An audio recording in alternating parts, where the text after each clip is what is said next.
मुलांनो, आज आपण ऐकणार आहोत एक भन्नाट गोष्ट.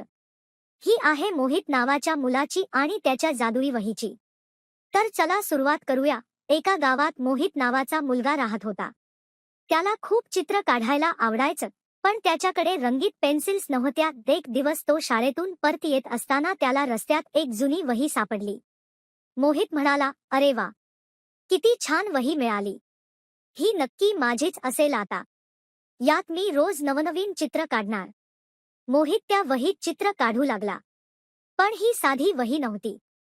त्याने काढलेले जे काही असेल ते खरंच जिवंत व्हायला लागलं.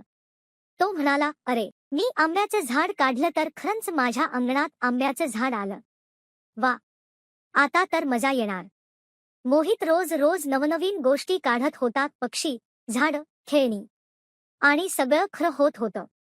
पण एके दिवशी त्याने मजेत सिंहाचं चित्र काढलं आणि सिंह खरोखरच जिवंत झाला.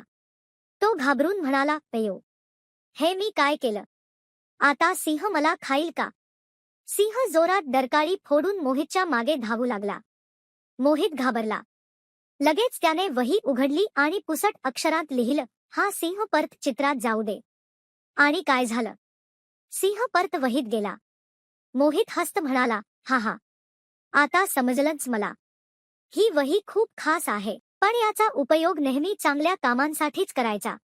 मोहितने नंतर त्या वहीत गावासाठी उपयुक्त गोष्टीचे चित्र काढायला सुरुवात केली. शेतातलं पाणी, मुलांसाठी खेळणी, झाड आणि सगळे आनंदात राहू लागले. मुलांनो, ही होती मोहित आणि जादुई वहीची गोष्ट. तुम्हाला गोष्ट कशी वाटली?